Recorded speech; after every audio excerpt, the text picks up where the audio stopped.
This is the third part of the this series of videos I'm doing of how we make these little scoops.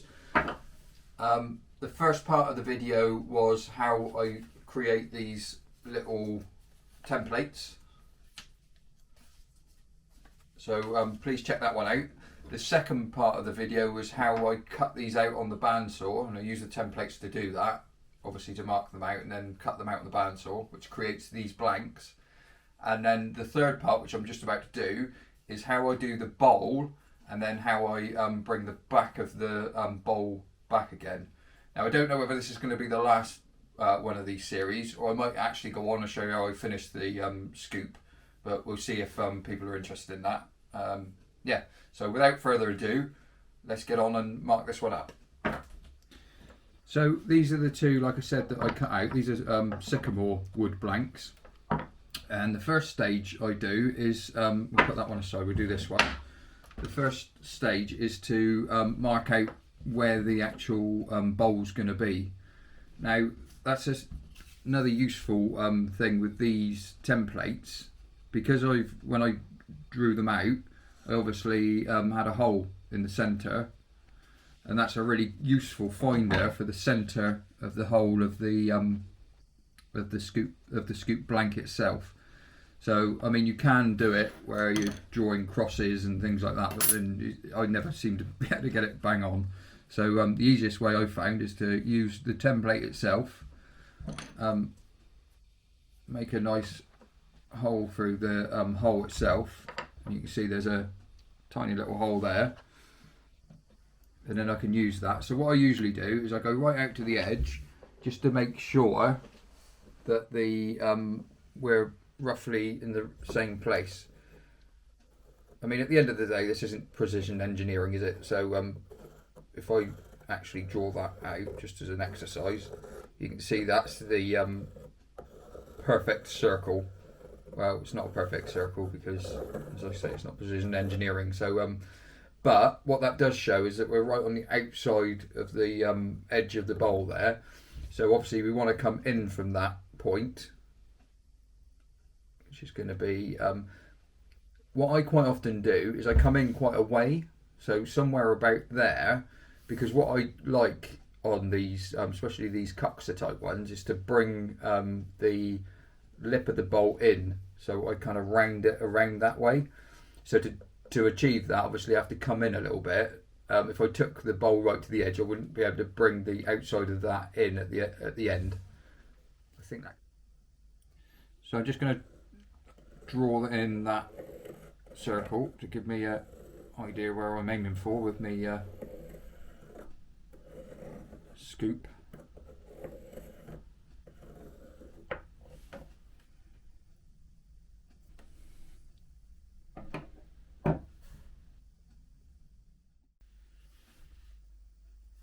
Right, obviously you can do this with a spoon knife and just do it. I've got this double-sided Mora one here. Yeah, you can just do it straight from the scratch, or we've got a single-sided one here. So you just do it this standard way. But I earlier on with our other craft business, I was making little ring boxes. So they were little boxes, and then a dish in the bottom. So I was doing quite a few of those, and when I came to do these, I thought, oh, I wonder if the same method that I used to make those with would work on this, and I prefer it as a way of doing it. So this isn't the only way of doing it for sure, but it's hopefully you'll find it useful as another option for you, rather than just going at it with a straight knife. I use these to finish, but I take the bulk of this out with gouges, which I'll show you how I do now. So before I start, just a quick note on this little tool here. It's made by a company called Woodcarver. I think there's a few other companies that make something similar, but it's made for well, it's advice for doing small things out on site, I think, more than anything. But I use this for absolutely everything. One of the best things I've bought, I think. This comes right out, and you can turn it around, and it'll hold a full-size door in it as well, which is really useful. But for this sort of thing, because these are got rubber jaws on it, you can literally put things in here, and then you lock this down, and then use the pedal below, and it holds it. But I think it's something like ridiculous, like 3 ton of force or something that holds this thing. So you've got to be a bit careful if you're putting something too delicate in here that you don't crush it. But it certainly, as you can see, it holds it really, really well. So I've built a little table that goes on the back here as well. So when I'm working, I can put stuff on. But when I'm doing this, it's easier to have that out the way. Right, so I'll make a start. So what I use these 3 gouges, and I mean you can use any series of these, whatever you've got. Have a play and see how you get on. That's quite good to have this one. It's just a big finishing gouge, so it works well to get into the last little bit. But obviously I start with this one. I put what's called an eye in the centre, so a nice deep hole, and then I just work out. I don't like take scoops out and then have to sort out afterwards. I start off with a round circle and I just keep taking that out, so you end up with a round circle at the end. So it's it should be a pretty good circle by the time you come to the end. So I'll make a start on that. So literally I go in, make a nice deep eye in there.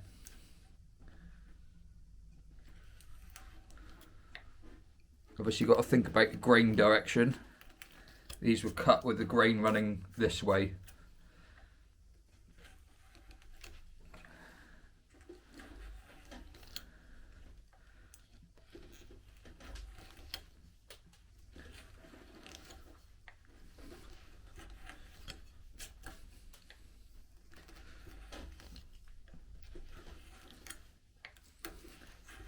You don't need the full depth on this, you just go in and make it nice and deep.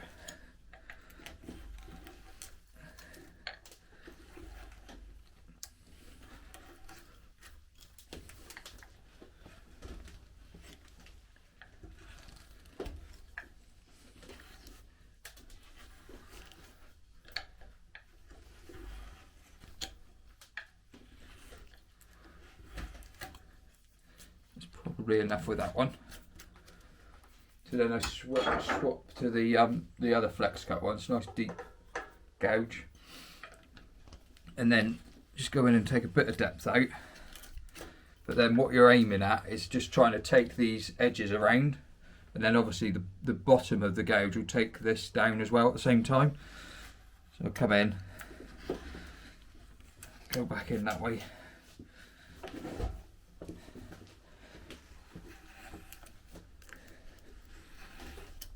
As you can see, there's some quite big chunks coming out of here, so it's quite a quick way of doing it. This, if you start moving this, it's got a really useful bit on the bottom of the leg. You can put your foot in there, and that holds the whole thing to the ground, which is really useful.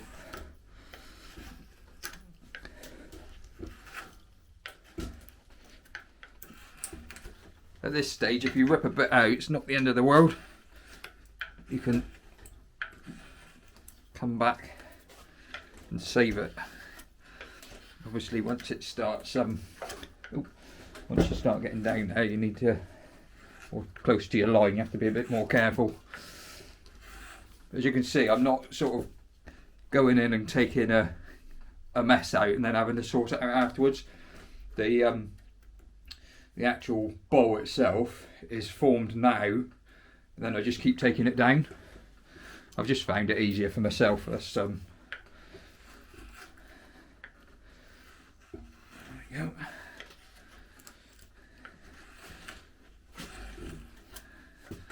Need a bit of green going on there, but that's fine. Just go around that way.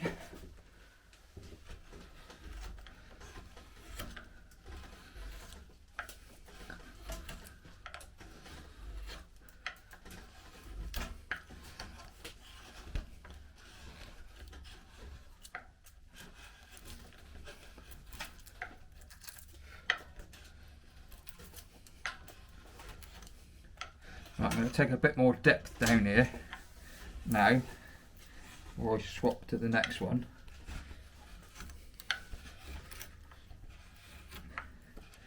I'm trying to keep that as much as possible as the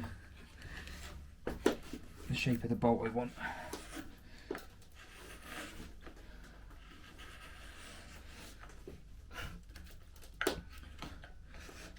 You can come across, obviously, but don't go in like massively and take massive gouges out, because then you have to sort that out.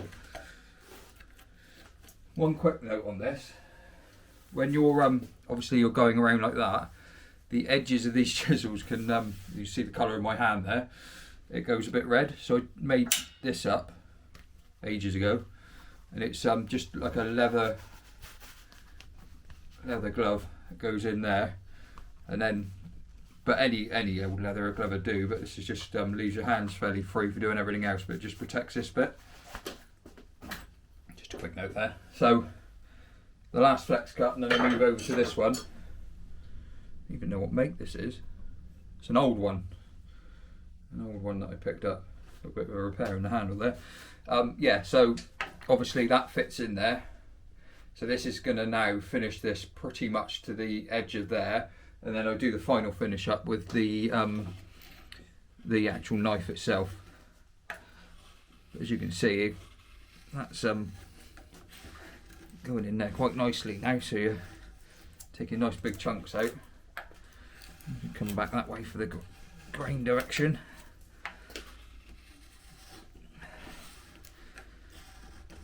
I think you probably agree that's a lot quicker than using a knife from scratch. Just a way of taking out a lot more material quickly.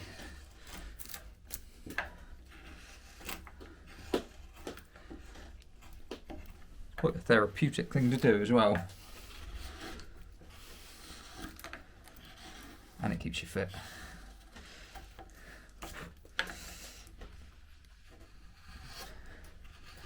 I'm using the lines now, concentrating on trying to keep the distance from the line there. As you can see there, I've gone in a bit further than I have there. So I'll go in there and I'll just take that back a little bit. And I know I've got a pretty good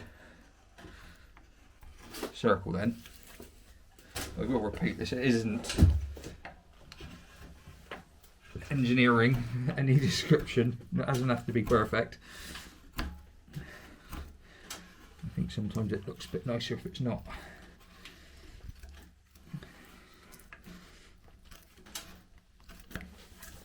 As you get to this stage now, you can end up with these tails here on the edge. This is where the grain direction meets.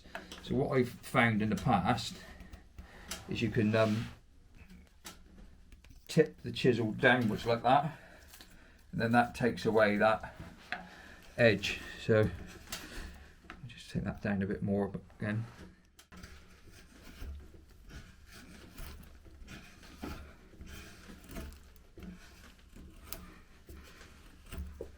Not doing it now. It's how I want it to. There's a bit there that's done it. So if I go back round and then sort of turn and come back again,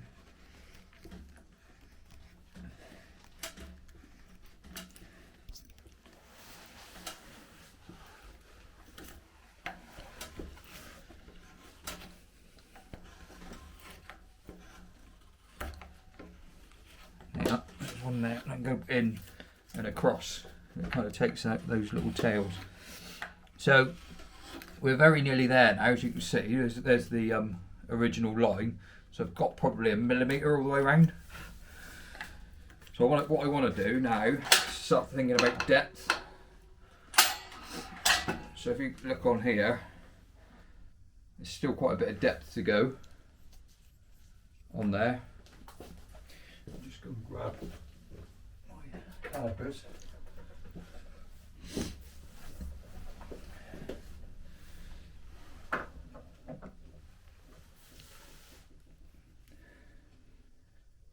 Kind of lining that up roughly there.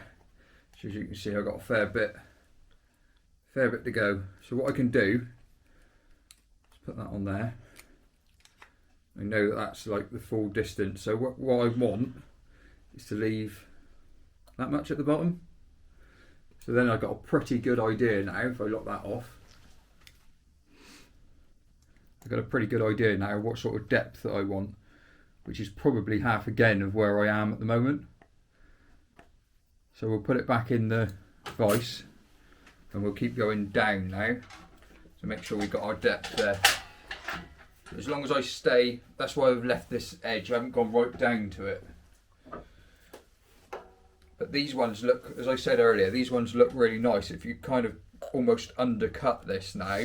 So when you bring that one around, it's kind of like a, that sort of shape. I haven't got one in here, but I'll show you what I mean. Right. So although we're going down deeper, I'm still maintaining that, keeping the bowl the same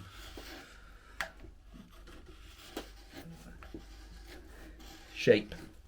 So not going in and really having a dig, I'm just kind of trying to find my way down without, and you will feel it, it will make sense.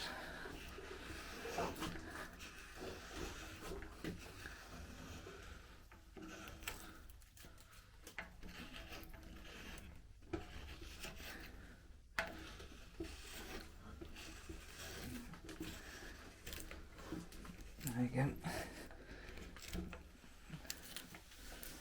it's gone a bit wonky there, so that's fine. So I'm going to come back in that way.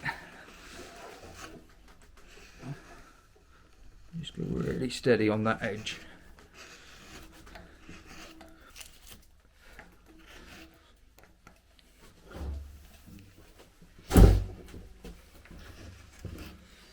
See if you I don't know what you can see on camera there, but that kind of gives you an idea with this gouge. I can take quite a bit out of there still, and I've got like a really 2 millimeters away from the edge there, so I can go in nice, and you can see the fresh cut there. And just keep going, almost undercut that now, but then that allows me to go in and take that down deeper. I'm using the shape of the gouge really to maintain the bowl.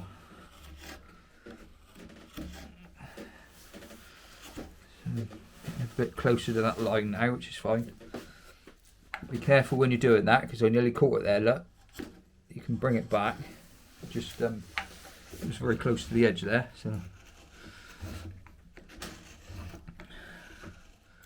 Just keep moving around, and there's a bit there that started to run. So if you if it starts to run, if you flip the back end of the chisel back up and go back down again, you take it back down in the bowl away from the edge, and then you can sort out, come back the other way.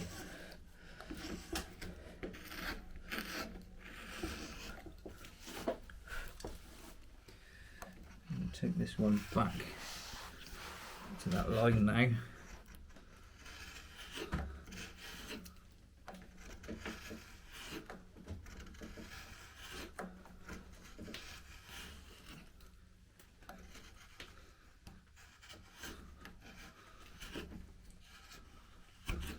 All about steering really with the back end of the if it starts going one way, just sort of tip it back one way the other.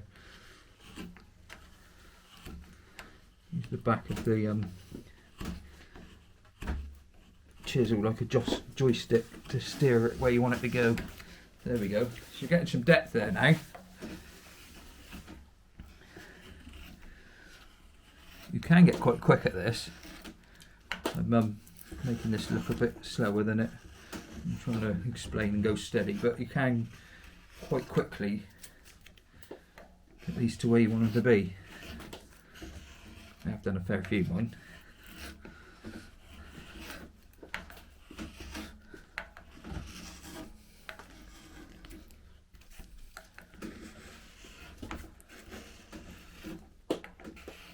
So So we can have another look at that depth now. That same set. You can put something across if you want to be quite precise. And then you can see there that I've probably got 8mm to go before I'm in that kind of danger zone. So I can keep going now. I can take a bit more out. But you've got to start being careful now. And what you've got to be careful with a lot of the time is that you don't drop that underneath there, because if that corner goes underneath there, you're stuffed with the with that top. So really you've got to try and keep the this edge of the chisel just slightly above there. You can go underneath, but just be aware that you don't want to cut underneath, if that makes any sense. So if you start cutting and you end up with a ridge here, you ain't going to get rid of it. You're going to have to start cutting back into this then to bring that back in. So what you're trying to use is the depth of the actual chisel itself to get into there here. So you're bringing that under a little bit. As you can see, I'm not quite on the edge there. I've got a little bit of room. Back here, I've got quite a bit more room. So that means that that shoulder there sorry, that bit there is slightly deeper than this bit here. So I've still got quite a bit I can take out there, which then overall means I can go deeper in the actual bowl itself. You do hit a point where you can't go any deeper, not with the size of chisel it is, gouge it is, sorry. You have to change the size, because you'll be right up to the edge of where you can, the depth of what you can do. If you go nice and steady now, you can get really nice finish on this.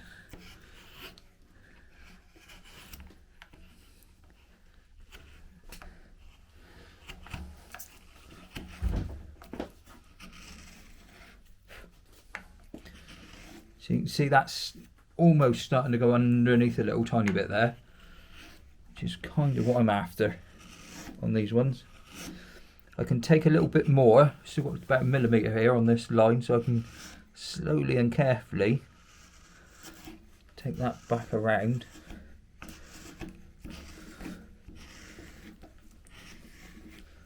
And as I go round, I'm kind of doing that thing again where I'm kind of pushing it down into the bottom, and that gives you a bit more depth as well.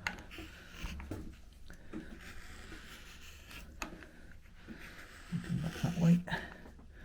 Right up to the edge there, up to the line, so got nowhere else to go there.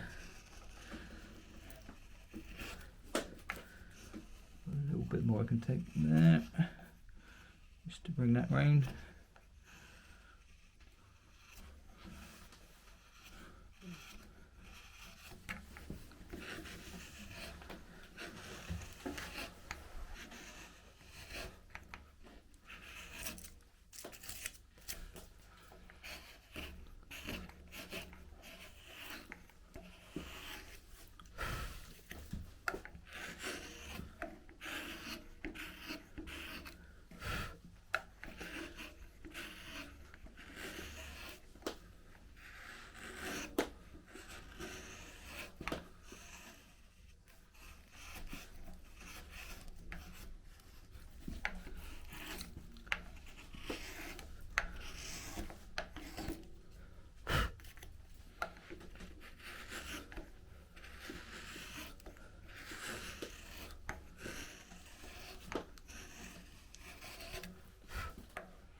Just a little bit there, just let's see where we are now.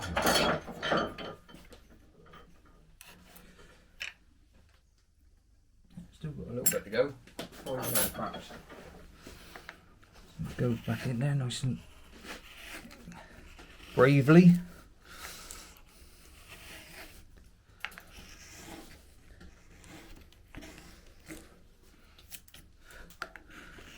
Back in that way.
Must be getting there now.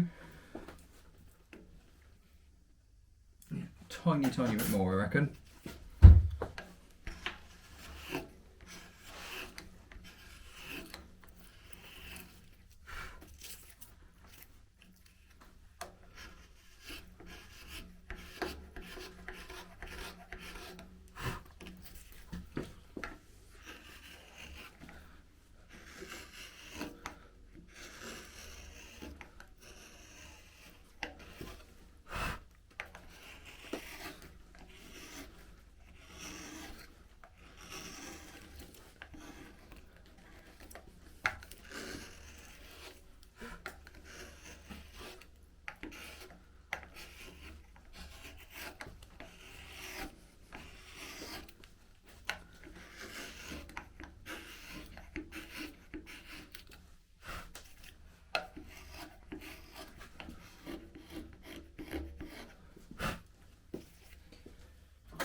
I'm going to say that's probably close enough.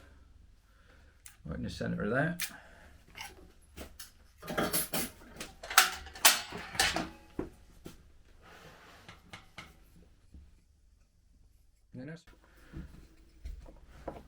Right, so we're back to the bench now, and I'm just going to do this final finishing with this. So this is the, I used the double-sided one. I did start off using a single-sided one. I actually got given this, and it's really useful actually for cutting back the other way, which I never considered before. Obviously you've got to remember there's two sides, so don't go sticking your thumb on it because you'll regret that. But yeah, I use that. So basically when I'm doing this, I'm thinking that that is then going to be the shape of the bowl in there. So that's kind of what's in my head, and then the finish you should get should be pretty good. Obviously we've still got this line here, so we're still thinking about that line, so I can come right up to that, thinking about grain direction. You can quite happily go back the other way with this double-sided one there, which is quite useful, especially on the bit where the grain crosses over.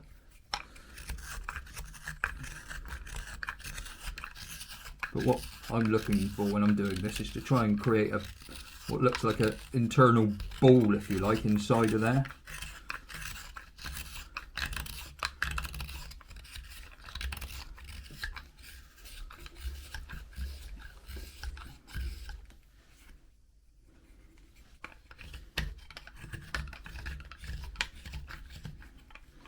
So if you it's not too bad, this one. Sometimes you get quite a messy bit where this the grain goes that way, and you end up with a bit of a join. Claire struggles with that bit. She usually throws the spoon back at me and says, "Sort that out." But one way you can do that is depending on what's going on and how it's working.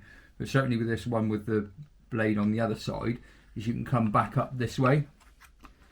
That's definitely worth a go, and sometimes that can solve your problem. So you can just kind of bring it up like that, and then that kind of takes off the edge. Obviously it's more difficult to kind of go down on there, because obviously you've got to watch that edge. But like I say, this one's actually come out really, really well.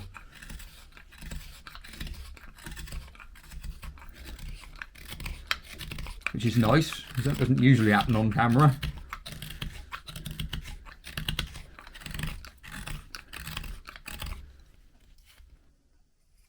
You can get a pretty good finish there now.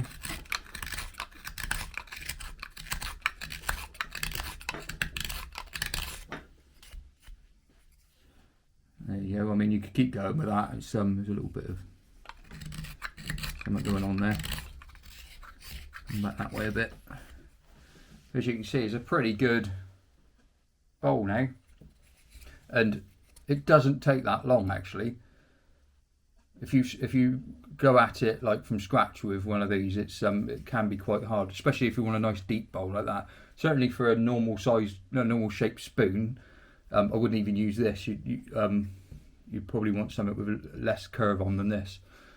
But yeah, for certainly doing this sort of thing, attacking it with the gouges first, I think is probably a the best way of doing it. It certainly is. I've certainly found it the best way anyway. But hopefully that'll give you another option or something to try, and that's always nice to have, isn't it?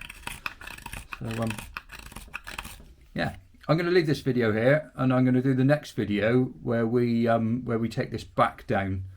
The video is going to be a bit longer than I thought it was going to be, so we'll do this bit next, take that down, and then maybe I'll do another video where I'm sorting out the handle and just taking this over and finishing it off.